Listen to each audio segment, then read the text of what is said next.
Hello नमस्कार दोस्तों। बिहार में जिस प्रकार की घटना लगातार घट रही है, अभी आप लोगों ने देखा होगा कुछ ही महीने पहले पप्पू यादव को लॉरेंस बिश्नोई ने धमकी दिया था।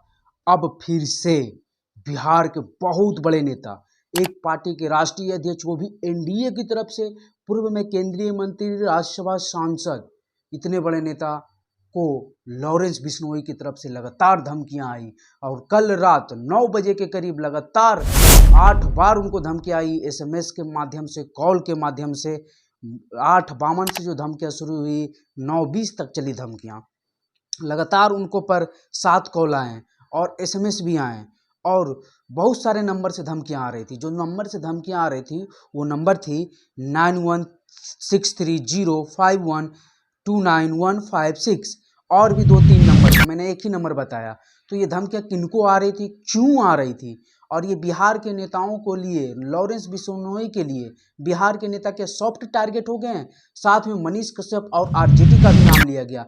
तो ये क्या हो रहा है बिहार में। और अभी आप लोगों ने देखा होगा कल ही तेजस्वी यादव और बहुत बड़े बड़े मंत्री के घर, अशोक चौधरी के घर के बगल में फायरिंग हो गई। बिहार में जो अपराध है वो किस प्रकार से बढ़ रहा है, सरकार समझ नहीं पा रही है। एनडीए की सरकार है और जंगल राज की बात आरजेडी की तरफ करती है और फिर भी अपराध एनडीए में बढ़ रही है।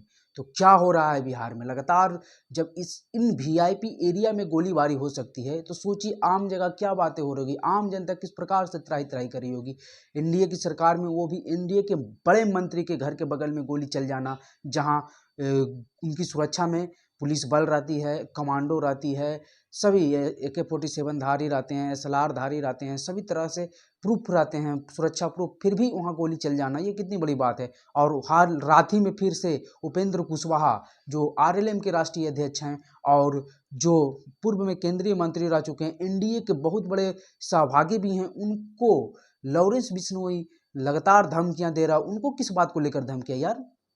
उपेंद्र कुशवाहा ना तो बयानवीर नेता के रूप में जाने जाते हैं, किसी प्रकार से उटांग पुटांग भी बयान नहीं देते, सब तरीके से प्रोफेसर रह चुके हैं। उनके बयानों में उनकी जो भाषा शैली है वो नीतीश कुमार की भाषा शैली, जो पुराने नीतीश कुमार हैं उस तरह से मिलते हैं। किसी पर कटाक्ष भी करना हो तो एकदम सब तरीके से।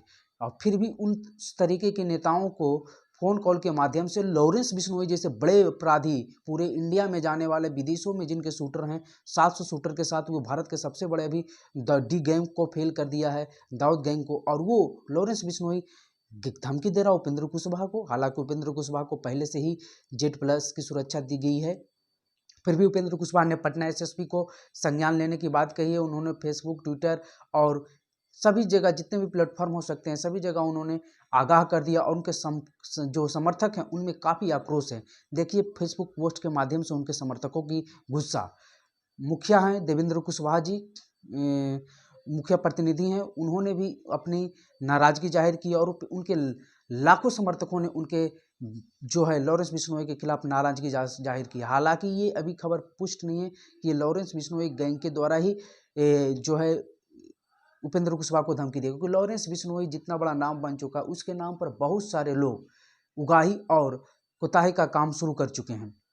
लॉरेंस बिश्नोई शामिल हो या ना हो, कोई दूसरे व्यक्ति इनके नाम पर शामिल होकर धमकियां दे देता है और उससे अपनी इमेज को, अपने आप को प्रेजेंट करता है। तो हो सकता है कि कोई दूसरा व्यक्ति भी हो सकता है, ये कंफर्म नहीं है कि ये लॉरेंस बिश्नोई, लेकिन लॉरेंस बिश्नोई के नाम पर धमकी आया उपेंद्र कुशवाहा को, ये बहुत बड़ी बात है। और बिहार के नेताओं को, उसमें मनीष कश्यप जैसे यूट्यूबर और आरजेडी को भी नाम लिया गया। क्या लिया गया है पूरी तरह से अभी कंफर्म होकर उपेंद्र कुशवाहा ने भी नहीं बताया है, लेकिन सिर्फ इतना बताया है कि उनको धमकी आया है, 7 बार कॉल आया है, एसएमएस आया है, और मनीष कश्यप और फिर ये आरजेडी, सभी का नाम लेकर दिया गया है। साथ ही पप्पू यादव को जिस प्रकार से धमकी आई थी, उन्होंने फिर बुलेट प्रूफ गाड़ी मंगवाई, कहा उनके दोस्त दिया और अपनी सुरक्षा को बढ़ावाएं। तो उपेंद्र कुशवाहा जैसे नेता को भी धमकी आ जाना बिहार के, और खास करके बिहार के नेताओं के लिए लॉरेंस बिश्नोई काल बनकर दिख रहा है। तो ये क्या कारण है, या फिर कोई और दूसरे व्यक्ति उसके नाम पर उगाही करना चाहता है, अपने आप को उनके नाम पर, सॉरी उसके नाम पर अपने आप को जो है अपनी दुश्मनी, पर्सनली दुश्मनी जो है निकालना चाहता है, ये भी हो सकता है।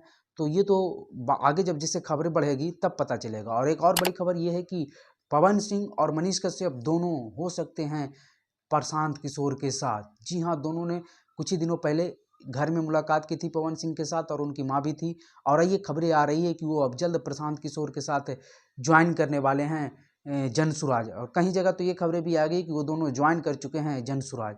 तो देखना होगा कि मनीष कश्यप और दो बीजेपी के धुरंधर नेता दोनों पहले रह चुके हैं, दोनों अपने अपने फील्ड में महान, मतलब कि बहुत आगे नाम जा चुका है, और दोनों बीजेपी के पुराने साथी रह चुके हैं। और दोनों को टिकट नहीं लोकसभा में मिला, एक तो साथ दिए लेकिन अब अलग हो गए हैं, और एक लोकसभा में ही डंका ठोक दिए थे और फिर अब जनसुराज की जाने की ओर। क्योंकि कहा, अब ये आरोप कितना सही है, लोग कहते हैं कि जनसुराज फॉरवर्डों की पार्टी, और फॉरवर्ड के जितने बड़े नेता हैं सभी उधर जाने की कोशिश में लगे हुए हैं, जो भी अपने दम पर कुछ हैं।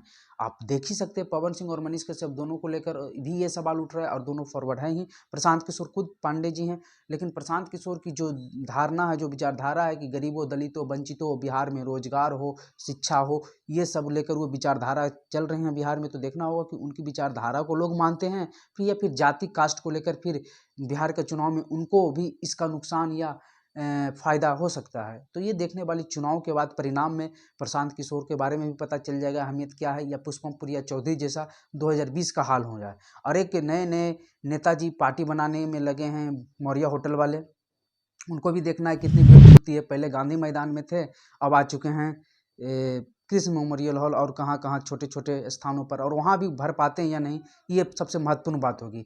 हालांकि आप लोग देखे होंगे कि बड़े जो बिहार के यूट्यूबर, बड़े बड़े मीडिया चैनल हैं, उन पर वो अब खबरें अपना डलवाना शुरू कर चुके हैं। बाकी आपको ये वीडियो कैसा लगा, कमेंट बॉक्स में अपनी राय जरूर दीजिएगा। वीडियो पर बने रहने के लिए धन्यवाद।